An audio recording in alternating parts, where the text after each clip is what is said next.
Hello everyone, welcome back to the channel. और बच्चों, आज है हमारी इकोनॉमिक्स की क्लास और आज हम फिर से अपने उसी चैप्टर को कंटिन्यू करने वाले हैं जो हमने लास्ट क्लास में छोड़ा था।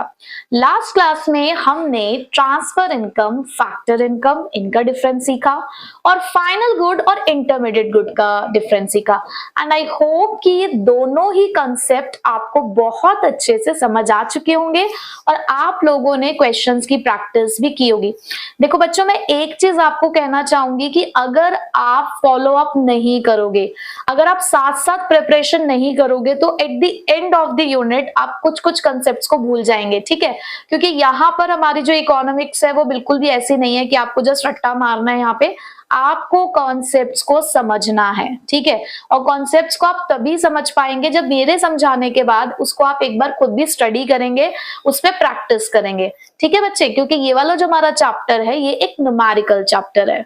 सो बच्चों, आज भी हम फिर से कुछ कॉन्सेप्ट्स पढ़ेंगे यहाँ पे जो थियोरेटिकली हमारे लिए बहुत इंपॉर्टेंट है जानने, क्योंकि यहाँ पर कुछ रीजन असर्शन के जो क्वेश्चंस आते हैं हमारे पास कुछ इसी तरीके के टॉपिक से बनकर आते हैं। ठीक है, तो चलिए देखते हैं आज हमें क्या पढ़ना है। बच्चे, लास्ट क्लास में हमने एक टॉपिक पढ़ा था ना, फाइनल गुड और इंटरमीडिएट गुड। तो उसी फाइनल गुड की कुछ क्लासिफिकेशन होती है। फाइनल गुड क्या थे? फाइनल गुड्स वो गुड्स होते हैं जो अल्टीमेट कंज्यूमर कंज्यूम करता है, जिसे ना तो वो for the purpose of resale ले रहा है और ना ही वो उसे फर्दर प्रोडक्शन प्रोसेस में इस्तेमाल करने वाला है। और दूसरे वर्ड्स में बोलूं तो ऐसे गुड जिसको हमने या तो कंजप्शन पर्पस के लिए खरीदा है या इन्वेस्टमेंट पर्पस के लिए। ठीक है, तो देखते हैं अब उस फाइनल गुड की अदर टू कैटेगरीज क्या हैं। तो हमारे पास यहाँ पे दो और कैटेगरीज है उसकी, विच इज कंजप्शन गुड्स और कैपिटल गुड्स। अब कंजप्शन गुड्स क्या होते हैं? देखो, कंजप्शन गुड्स भी वही गुड्स हैं जिसे अल्टीमेट कंज्यूमर इस्तेमाल कर रहा है। किसी भी गुड को कंजप्शन गुड या कैपिटल गुड अगर हम कहते हैं तो उनके बीच का डिफरेंस निकल कर आता है उनके यूज पर, कि कौन सा गुड किस पर्पस के लिए इस्तेमाल किया जा रहा है। तो कंजप्शन गुड्स वो गुड्स होते हैं जो किसी भी कंज्यूमर की वांट को डायरेक्टली सेटिस्फाई कर रहे हैं। जैसे कि मैं अपने घर पर एक मोबाइल फोन खरीद के लेकर आ रही हूं, तो ये मेरी वांट को डायरेक्टली सेटिस्फाई कर रहा है। मैं एक रजिस्टर खरीद के लेकर आई हूं, तो ये मेरी वांट को डायरेक्टली सेटिस्फाई कर रहा है। या फिर मुझे थोड़ी सी मेडिकल प्रॉब्लम हुई तो मैं डॉक्टर के पास गई और वहां से मैं ट्रीटमेंट लेकर आई, तो ये भी हमारे लिए कंजप्शन गुड है। देखो, गुड्स का मतलब यहाँ पर कहीं पर भी टेंजिबल वाले गुड्स की बात नहीं की गई है। यहाँ हम गुड्स के अंदर सर्विसेज को भी इंक्लूड कर रहे हैं। कंजप्शन गुड्स के भी फर्दर क्लासिफिकेशन है, जिसमें आते हैं कुछ ड्यूरेबल गुड्स, कुछ semi durable goods, non durable goods और सर्विसेज। देखो, ड्यूरेबल गुड्स वो गुड्स होते हैं जो over a period of time तक इस्तेमाल किए जा सकते हैं। जनरली हम ऐसा कहते हैं जो मोर देन 1 ईयर के लिए इस्तेमाल किए जा रहे हैं। जैसे कि अगर आप अपने घर में कोई कंप्यूटर खरीद के लेकर आए हो तो आप उसे मोर देन 1 ईयर के लिए इस्तेमाल करोगे। आप फर्नीचर खरीद के लेकर आ रहे हो, सोफा है, टेबल है, चेयर्स हैं, तो आप उसे मोर देन 1 ईयर के लिए इस्तेमाल करेंगे, तो वो आपके ड्यूरेबल गुड्स हैं जो सेवरल यूजेस तक सर्वाइव किए जा रहे हैं। लेकिन कुछ सेमी ड्यूरेबल गुड्स भी होते हैं जिनका लाइफ स्पैन 1 ईयर तक का होता है।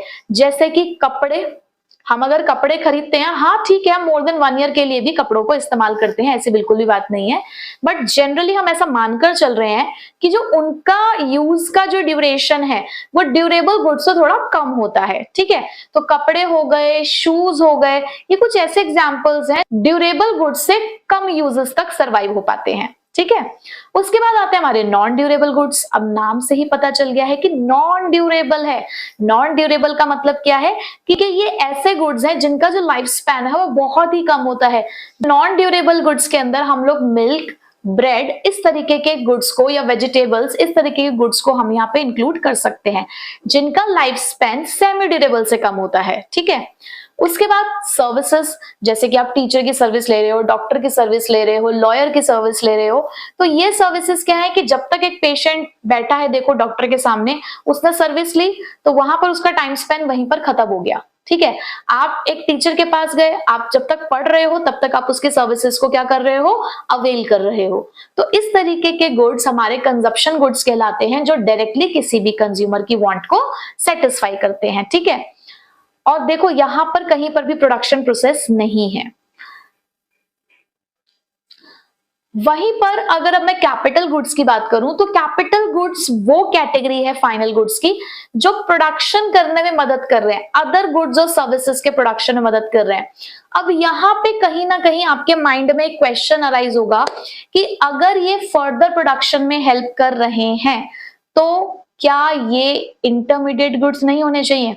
देखो बच्चों, कंफ्यूज नहीं होना। हमने इंटरमीडिएट गुड की डेफिनेशन में, हमने इंटरमीडिएट गुड के डेफिनेशन में ये पढ़ा कि वो गुड्स होते हैं जो या तो for the purpose of resale हैं या फिर उनके अंदर हमें कुछ चेंजेस करने हैं, वैल्यू एडिशन करना है, यानी कि वो प्रोडक्शन प्रोसेस में इन्वॉल्व होंगे। ठीक है, उनके ऊपर हम एक प्रोडक्शन प्रोसेस फॉलो करेंगे, उसके बाद उनका कन्वर्जन होगा और उसके बाद वो एज अ फाइनल गुड बेचे जाएंगे।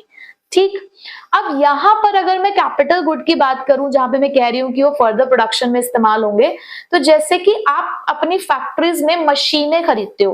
देखो मशीनें आपने for the purpose of resale नहीं खरीदी है, वो आपने क्यों खरीदी है? क्योंकि उनसे आप प्रोडक्शन करोगे। मैंने एक एग्जाम्पल आपको लास्ट क्लास में भी दिया था कि एक ब्रेड पकौड़े बेचने वाला जब एक कढ़ाई लेकर आता है तो वो उस कढ़ाई को रीसेल पर्पस के लिए नहीं खरीद के लेकर आया है, वो उसको इसलिए लेकर आया है कि उसने उसमें ब्रेड पकौड़े बनाने हैं और आगे बेचने हैं। तो उस कढ़ाई को हम उसके लिए क्या बोलेंगे? उसका कैपिटल गुड बोलेंगे, क्योंकि वो उसके प्रोडक्शन में हेल्प कर रहा है। बट है वो उसके लिए फाइनल गुड क्योंकि उसने उसको बेचना नहीं है, उसने उसमें इन्वेस्टमेंट करी है। ठीक है, ये उसके लिए इन्वेस्टमेंट थी। तो ऐसे फाइनल गुड्स जो प्रोडक्शन कर रहे हैं अदर गुड्स एंड सर्विसेज का, तो फाइनल गुड की कौन सी कैटेगरी है? कैपिटल गुड वाली कैटेगरी है। ठीक है, सो प्लांट एंड मशीनरी, इक्विपमेंट, ये इसके एग्जाम्पल हो गए। अच्छा, अब इसके बारे में थोड़ी सी और बातें पढ़ लेते हैं। These are used in future for the productive purpose, इसको आप प्रोडक्टिव पर्पस के लिए इस्तेमाल करते हो। These are having the expected life time of the several years, यानी कि बहुत सालों तक हम इसका इस्तेमाल करते हैं। और इस तरीके के गुड्स के ऊपर रिपेयर करनी पड़ती है या फिर रिप्लेसमेंट करना पड़ता है, मींस कि ये डेप्रिशिएट होते हैं। अब इस वर्ड को अभी बच्चा लोग, आप लोग ना अंडरलाइन करके रख लो कि ये डेप्रिशिएटेड का मतलब क्या है, क्योंकि देखो कॉमर्स का बच्चा होगा उसे तो पता है कि डेप्रिशिएशन क्या होता है, लेकिन अभी हमारे जो ह्यूमैनिटीज के बच्चे हैं उनके लिए ये एक नया वर्ड है। इस वर्ड के ऊपर हमें अभी पूरा डिस्कशन इसी क्लास में करना है, तो अभी जस्ट आप इसको अंडरलाइन करके रख लो कि डेप्रिशिएटेड या डेप्रिसिएशन कुछ होता है। ठीक है, उसके बाद they have the derive demand. Derive demand मतलब जिस कमोडिटी की डिमांड किसी दूसरे गुड की वजह से अराइज होती हो। अब देखो, अगर ब्रेड पकौड़े बेचने हैं तो उसके लिए कोई ना कोई हमें बर्तन तो चाहिए ना जिसमें वो तले जाएंगे। दैट मीन्स उस चीज, उस फाइनल गुड की डिमांड अराइज हुई जिसकी वजह से अदर फाइनल गुड की डिमांड अराइज हो रही है, यानी कि एक गुड है जो दूसरे गुड की डिमांड को अराइज कर रहा है। तो क्योंकि इसकी डिमांड डायरेक्टली नहीं आती है, डिमांड को बोला जाता है डिराइव डिमांड, क्योंकि ये अपने पेरेंट प्रोडक्ट की डिमांड से इसकी डिमांड अराइज होती है। तो इसी तरीके से जैसे मैंने बोला कि किसी भी फैक्ट्री के अंदर कोई एक प्रोडक्ट अगर मैन्युफैक्चर होता है तो जब उस प्रोडक्ट की डिमांड मार्केट में बढ़ती है तो वो उसकी डायरेक्ट डिमांड है, लेकिन उस प्रोडक्ट को मैन्युफैक्चर करने के लिए हमें मशीनों की जरूरत है, तो उस मशीनों को हमें खरीद के लाना पड़ेगा, तो वो उसकी डिराइव डिमांड है कि प्रोडक्ट की डिमांड आई तो हमें मशीनें खरीदनी पड़ी, तो वो उसकी डिराइव डिमांड हो गई। ठीक है, अब एक बहुत इंपॉर्टेंट क्वेश्चन, ये आपसे रीजन असर्शन, स्टेटमेंट या फिर 3 नंबर का सेपरेट क्वेश्चन भी पूछा जा सकता है। क्या है क्वेश्चन? क्वेश्चन है all producers goods are not the capital goods. Comment कि क्या सारे प्रोड्यूसर्स गुड्स क्या होते हैं? Which are used by the producers in the production process. तो क्या सारे प्रोड्यूसर्स गुड्स कैपिटल गुड्स होते हैं क्या, या नहीं? हाँ या ना? देखो हमारा जो प्रोड्यूसर है ना वो 2 तरीके के गुड्स का इस्तेमाल करता है, एक है सिंगल यूज प्रोड्यूसर गुड और दूसरा है हमारे पास कैपिटल गुड। अब सिंगल यूज प्रोड्यूसर गुड्स क्या होते हैं? जैसे कि जो रॉ मटेरियल हम लोग प्रोडक्शन में इस्तेमाल करते हैं वो हमारे सिंगल यूज प्रोड्यूसर गुड्स कहलाते हैं। देखो मैं प्रीवियस एग्जांपल को ही लेकर चलती हूँ, क्योंकि जो एग्जांपल हमने एक बार ले लिया है हम उसी को आगे कंटिन्यू रखते हैं। हम ब्रेड पकौड़े बना रहे थे, ठीक है। अब ब्रेड पकौड़े बनाने के लिए अगर मुझे ये as a as a good बेचना है, अगर मुझे ब्रेड पकौड़ा मार्केट के अंदर, तो भाई उसको बनाने के लिए मुझे बहुत सारी चीजों की जरूरत होगी। देखो एक तो चीज होगी, मेन चीज है जिससे ब्रेड पकौड़ा बनेगा, जैसे कि मुझे ब्रेड चाहिए, मुझे उसके फिलिंग के लिए जो अंदर उसके मसाला भरा जाता है, जो पिट्ठी भरी जाती है, जो आलू की पिट्ठी होती है, मुझे वो रेडी करनी है। तो उसके लिए मुझे आलू चाहिए, मसाले चाहिए, एक तो बेसन चाहिए, तेल चाहिए, तो ये सारे इंग्रेडिएंट्स चाहिए मुझे उसको बनाने के लिए। तो ये तो हो गए मेरे सिंगल यूज प्रोड्यूसर्स गुड्स, क्योंकि ये मुझे उस प्रोडक्ट को बनाने के लिए चाहिए, और ये रॉ मटेरियल जो है वो एक ही बार इस्तेमाल होगा। जब मुझे दूसरा ब्रेड पकौड़ा प्रिपेयर करना तो दोबारा से चाहिए, है ना। तो ये कोई कैपिटल गुड्स नहीं है, ये रिपीटेडली आप इसको इस्तेमाल नहीं कर सकते। आपको हर एक यूनिट को बनाने के लिए ये अलग अलग चाहिए, ठीक है। अगर आपको 10 ब्रेड पकौड़े बनाने हैं तो इसके लिए आपको अलग से सारी चीजों को प्रिपेयर करना पड़ेगा, ठीक है। बट वहीं पर अगर मैं उस कढ़ाई की बात करूं जिसके अंदर इस ब्रेड पकौड़े को तला जाएगा, तो भाई वो तो मैं एक ही बार खरीद के लेकर आऊंगी ना, उसको मैं एक ही बार खरीद के लेकर आऊंगी, और जब तक मैं ये काम कर रही हूं तब तक वो कढ़ाई चलती रहेगी। ऐसा तो है नहीं कि 1 साल के अंदर अंदर ही वो कढ़ाई खराब हो जाएगी, ऐसा नहीं होता है। आप अपने घर में भी बर्तनों को अगर देखो तो सालों साल से वही बर्तन हमारे चलते आ रहे होते हैं, ठीक है। तो इस तरीके से वो जो कढ़ाई है वो भी प्रोडक्शन में इस्तेमाल हो रही है, जो रॉ मटेरियल है वो भी प्रोडक्शन में इस्तेमाल हो रहा है, बट दोनों की जो कैटेगरी है वो अलग अलग है। एक सिंगल यूज है तो एक कैपिटल गुड के नाम से जाना जा रहा है। आप इससे ये कंक्लूजन निकाल सकते हो that all the capital goods are producer goods. जितने भी कैपिटल गुड्स होते हैं वो प्रोड्यूसर्स गुड्स हैं, क्योंकि वो प्रोडक्शन प्रोसेस में हेल्प कर रहे हैं। But all producers goods are not capital goods, क्योंकि प्रोड्यूसर गुड्स की एक कैटेगरी ऐसी है सिंगल यूज जिसे आप कैपिटल गुड नहीं कह सकते, ठीक है। सो द कंक्लूजन क्या है हमारा, कि जितने भी कैपिटल गुड्स हैं वो प्रोड्यूसर गुड्स हैं, बट जितने भी प्रोड्यूसर्स गुड्स हैं वो कैपिटल गुड नहीं हो सकते। तो ये रीजन असर्शन या स्टेटमेंट में पूछने के लिए बहुत अच्छा टॉपिक है, ठीक। नेक्स्ट चलिए अब चलते हैं आगे, कंजप्शन गुड और कैपिटल गुड के डिफरेंस पे। तो टाइप ऑफ डिमांड क्या है, देखो कंजप्शन गुड की डायरेक्ट डिमांड होती है, कैपिटल गुड की डिराइव डिमांड होती है। Helps in production, consumption good आपकी प्रोडक्शन कैपेसिटी को प्रमोट नहीं करते हैं, ठीक है, ये प्रोडक्शन में हेल्प नहीं करते, बट कैपिटल गुड्स आपकी प्रोडक्शन कैपेसिटी को इंक्रीज करते हैं। एक्सपेक्टेड लाइफ अगर देखो तो देखो कंजप्शन गुड्स की, अगर हम ड्यूरेबल गुड्स की बात करें तो उनकी एक्सपेक्टेड लाइफ काफी ज्यादा होती है, अदरवाइज जो बाकी के गुड्स हैं उनकी लिमिटेड एक्सपेक्टेड लाइफ है। लेकिन जो आपके कैपिटल गुड्स हैं उनकी जनरली 1 साल से ज्यादा की एक्सपेक्टेड लाइफ होती है। अब 3 चीजों को हमें यहाँ पर देखकर चलना है एक साथ, कंजप्शन गुड, कैपिटल गुड जो कि फाइनल गुड की ही कैटेगरीज हैं दोनों, और इंटरमीडिएट गुड। अब देखो फर्नीचर है, बहुत ध्यान से समझो इस कॉन्सेप्ट को, क्योंकि बच्चा बहुत कंफ्यूज होता है इन गुड्स के बीच में। हमने फाइनल गुड पढ़ा, इंटरमीडिएट गुड पढ़ा, फिर हमने फाइनल गुड की 2 कैटेगरी पढ़ ली हैं, कैपिटल गुड्स और कंजप्शन गुड, ठीक है। तो बिल्कुल भी कंफ्यूज नहीं होना है, बहुत ध्यान से समझो लॉजिकली। एक फर्नीचर खरीदा गया, ठीक है, अगर ये फर्नीचर हम अपने घर के लिए खरीद के लेकर आए तो सबसे पहले तो आप मुझे ये बताओ कि ये फाइनल गुड है या इंटरमीडिएट गुड है। बिल्कुल सही, ये एक फाइनल गुड है क्योंकि हम अपने घर के लिए खरीद के लेकर आए हैं। अब मुझे इसके अंदर भी ये डिस्टिंक्शन करना है कि फाइनल गुड में से भी ये कौन सा गुड है। अब मुझे क्या डिस्टिंक्शन करना है कि फाइनल गुड में भी कौन सा गुड है, कंजप्शन है या कैपिटल है।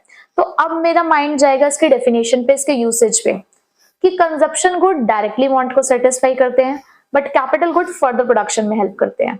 मुझे अपने घर में फर्नीचर लाकर कोई प्रोडक्शन नहीं करना है, मुझे तो लाना है और इस्तेमाल करना है। दैट मीन्स ये क्या है, कंजप्शन गुड। यानी कि अगर वो फर्नीचर अपने घर में इस्तेमाल करने के लिए एक हाउस होल्ड लेकर आया तो वो उसके लिए क्या है, कंजप्शन गुड। बट वही फर्नीचर लाकर अगर मैंने अपने बिजनेस में लगा दिया तो मैं अपने बिजनेस में उसका इस्तेमाल कर रही हूं। आप बताइए, मैं अपने बिजनेस में उस फर्नीचर का इस्तेमाल करूं, यहां पर मेरे लिए फर्नीचर क्या है, कैपिटल गुड हो गया, ठीक है। अच्छा, अब आप कहोगे कि मैडम ये आपका प्रोडक्शन प्रोसेस में कैसे हेल्प कर रहा है। भाई मैं जो फर्नीचर खरीद के लेकर आई हूं ना, उससे मुझे प्रोडक्शन करना होता है, वो इस्तेमाल होता है मेरी किसी प्रोडक्शन प्रोसेस में। आप ये मान लो ना, जरूरी थोड़ी कि मैं मशीन का ये हमेशा एग्जांपल दूं, आप ये मान लो ना कि वो जो फर्नीचर मैं लेकर आई हूँ वो मेरी एक ऐसी प्रोडक्शन प्रोसेस की जो एक स्टेज है, उसमें मुझे उस फर्नीचर का इस्तेमाल करना होता है, ठीक है। तो आप ये कह सकते हो कि वो कैपिटल गुड हो गया। उसके बाद इंटरमीडिएट गुड, अगर वही फर्नीचर कोई फर्नीचर डीलर खरीद के लेकर आया तो तो उसे तो आगे बेचना है, वो डीलर है उसमें, तो उसके लिए क्या हो गया, उसके लिए वो इंटरमीडिएट गुड हो गया, क्योंकि रीसेल जहां पे भी आ गई है बात, वहां पे तो इंटरमीडिएट गुड है। ठीक, चलो आगे चलते हैं। चावल, राइस खरीद के लेकर आए हम, ठीक है। अब यही राइस अगर सपोज करो कि हम लोग खरीद के लेकर आए अपने घर के लिए, तो हम क्या करेंगे भाई, चावल लाएंगे, बनाएंगे, खाएंगे और एंजॉय करेंगे। बट अगर यही चावल कोई एक ट्रेडर के पास अनसोल्ड रखे हुए हैं साल के एंड में, पर अगर वही चावल किसी ट्रेडर के पास अनसोल्ड है, अभी बिके नहीं है, उसके यहाँ पर at the end of the year वो रखे हुए हैं, तो वो उसके लिए क्या है, वो उसके लिए कैपिटल गुड है। अब यही चावल अगर कोई ग्रोसरी शॉप वाला खरीद के लेकर आया, तो ग्रोसरी शॉप, राशन की दुकान, उन्हें क्या करना है, यहाँ तो उन्हें बेचना है फर्दर, तो ये क्या है उनके लिए, इंटरमीडिएट गुड है। तो मेरे ख्याल से अब आपको समझ आ चुका होगा कि कौन सी चीज कब हमारे लिए फाइनल है, कब इंटरमीडिएट है, और फाइनल में भी कब कंजप्शन गुड है और कैपिटल गुड है। ठीक, चलो जी, मैं मान के चल रही हूँ कि ये कॉन्सेप्ट आपको क्लियर हो गया है। नहीं हुआ हो तो देखो भैया आप पूछ सकते हो, कोई दिक्कत नहीं है। नेक्स्ट चलते हैं इन्वेस्टमेंट और कैपिटल फॉर्मेशन की तरफ। चलो इस टॉपिक को समझने से पहले एक एग्जाम्पल लेते हैं। सपोज करो मुझे स्कूटी खरीदनी थी, तो मैं एक शोरूम से बढ़िया 1 लाख रुपए की एक स्कूटी खरीद के लेकर आई, ठीक। और स्कूटी लेकर आई, हालांकि मुझे स्कूटी चलानी आती नहीं है, अब मैं शौक में खरीद तो आई। अब मुझे 2-3 दिन बाद लग रहा है वो मेरे पार्किंग में खड़ी हुई है आराम से, मैंने उसको चला के देखा भी नहीं है, लेकिन 2-3 दिन हो गए। अब मुझे लगा कि यार मेरे को लग रहा है कि मेरे किसी काम की नहीं है स्कूटी, मुझे चलानी तो आती नहीं है और पता नहीं मैं कब चलाऊंगी, इसे पैसे वेस्ट जा रहे हैं। ऐसा करते हैं कि इसको बेच देते हैं। मैंने मार्केट में बेचने के लिए निकाला, रिस्पॉन्स आया, लोगों ने कहा हाँ बताओ जी कितने का बेचोगे। मैंने कहा 1 लाख की खरीदी थी, 1 लाख की बेचूंगी। इस्तेमाल कहाँ किया मैंने, बिल्कुल नहीं, अब तक पन्नी चढ़ी हुई है, कुछ भी नहीं इस्तेमाल किया मैंने अब तक। उसने कहा मैडम कितने दिन हो गए आपको स्कूटी खरीदे हुए। मैंने कहा 2-3 दिन हो गए हैं। तो उन्होंने कहा अच्छा 2-3 दिन हो गए मैडम, 2-3 दिन हो गए हैं, 1 लाख तो नहीं मिलेंगे, ऐसा करो 90,000 रुपए ले लो। मैंने कहा आपने तो सीधे 10,000 रुपए कम कर दिए, 2-3 दिन में मैंने इस्तेमाल भी नहीं करी, इससे जो तुम एक बार चला के देख लेती, फोटो तो खिंचवा लेती उसके साथ। चलो एक सिचुएशन हुई है, एक दूसरी सिचुएशन पे आते हैं। मैंने उस स्कूटी को चलाकर देखा, और जब चलाते चलाते 1-2 बार गिर गई भाई, 1-2 बार गिर गई तो उस पर स्क्रैच आ गए। बट मैंने कहा चलो ठीक है, अब मुझे लगता नहीं है कि मेरे से हो पाएगा या मैं स्कूटी चला पाऊंगी, ऐसा करते हैं उसको बेच ही देते हैं। मैंने फिर मार्केट में निकाला उसको, फिर पूछा किसी ने मुझसे कितने का बेचोगे। मैंने कहा जी 1 लाख रुपए का ही बेचूंगी। कहा मैम 1 लाख रुपए का कैसे बिक सकता है, आप बताओ ना, 1 लाख रुपए की कैसे बिकेगी, आपकी स्कूटी में स्क्रैच आ चुके हैं, टूट फूट हो चुकी है उसके अंदर, अब आपको पूरे पैसे नहीं मिलेंगे, अब आपको देखो इसके आप लगा लो 80,000 रुपए लगा लो। मैंने कहा अच्छा 80,000 रुपए, कुछ और देखते हैं। सिचुएशन 3। अब क्या हुआ, तीसरी सिचुएशन के अंदर भाई स्कूटी है मेरे पास, मैंने चलाई है, 3-4 दिन हो चुके हैं, कोई स्क्रैच वगैरह नहीं है, बट अचानक से मार्केट में मेरी जैसी ही स्कूटी का एक नया मॉडल आ गया, और नया मॉडल आते ही मेरी स्कूटी की मार्केट वैल्यू डाउन हो गई। अब बताओ अब मैं क्या करूं, अब तो मुझे फिर 1 लाख रुपए नहीं मिलेंगे। तो तीनों सिचुएशन मैंने देखा कि मेरी जो स्कूटी है यार, मैंने जो इन्वेस्टमेंट करी है, स्कूटी मैंने पैसा लगाया ना, पैसा लगाना इज कैपिटल। जब हम किसी चीज में पैसा लगाते हैं उसे हम क्या बोलते हैं, हमारी कैपिटल बोलते हैं। और कैपिटल मींस इन्वेस्टमेंट, मैंने इन्वेस्टमेंट करी थी यार, और मेरी वो इन्वेस्टमेंट पे क्या हो रहा है, हर जगह वैल्यू कम हो रही है। तो देखो ये जो हमने इन्वेस्टमेंट करी ना, अपनी इकोनॉमी के अंदर भी हम ऐसी बहुत सारी इन्वेस्टमेंट्स करते हैं। जो बिजनेस फर्म्स होती हैं वो बहुत सारी इन्वेस्टमेंट्स करती हैं, वो कंस्ट्रक्शन का काम करती है, रोड्स बनते हैं, हाईवेज बनते हैं, बिल्डिंग्स कंस्ट्रक्ट की जाती हैं, हॉस्पिटल्स बन रहे हैं, तो कहीं ना कहीं ये क्या है। ऐसे ही जो बिजनेस फर्म्स होती हैं, जो प्रोड्यूसर्स होते हैं, वो बहुत सारी इन्वेस्टमेंट्स करते हैं, वो प्लांट और मशीनरी खरीद के लेकर आते हैं, वो फर्नीचर खरीद के लेकर आते हैं, इक्विपमेंट्स खरीदते हैं, तो इसमें वो क्या कर रहे हैं, अपना पैसा लगा रहे हैं, तो इसे ही बोलते हैं investment.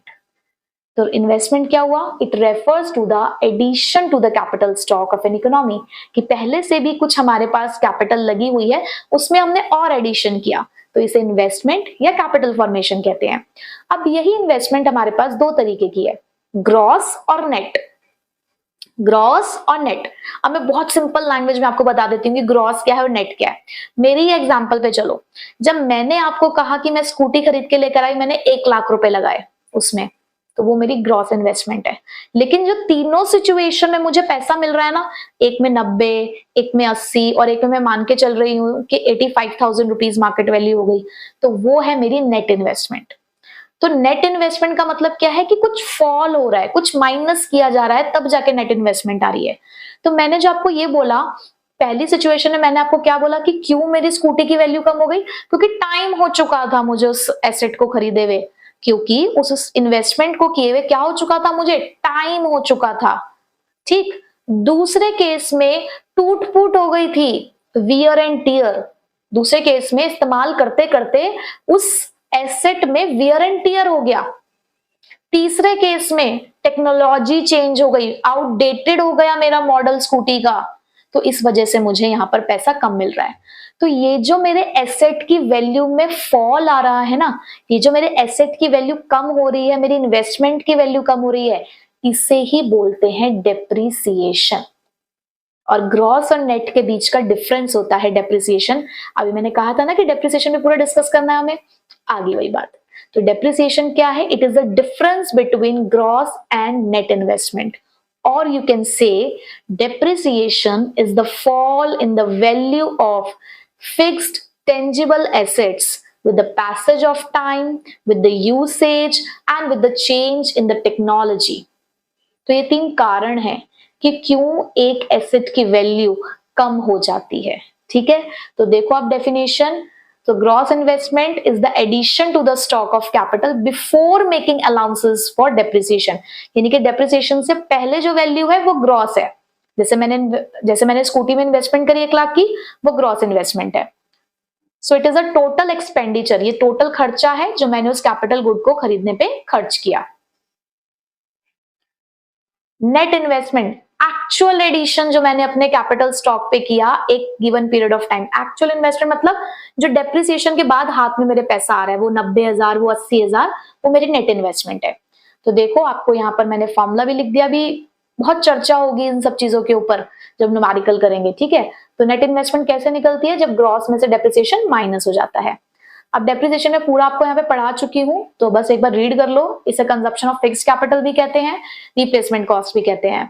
So it refers to the fall in the value of fixed assets due to normal wear and tear, passage of time, और देखो किस वजह से? आपकी टेक्नोलॉजी के चेंज हो जाने की वजह से, क्योंकि आपका जो मॉडल है वो क्या हो जाता है, फिर आउटडेटेड हो जाता है।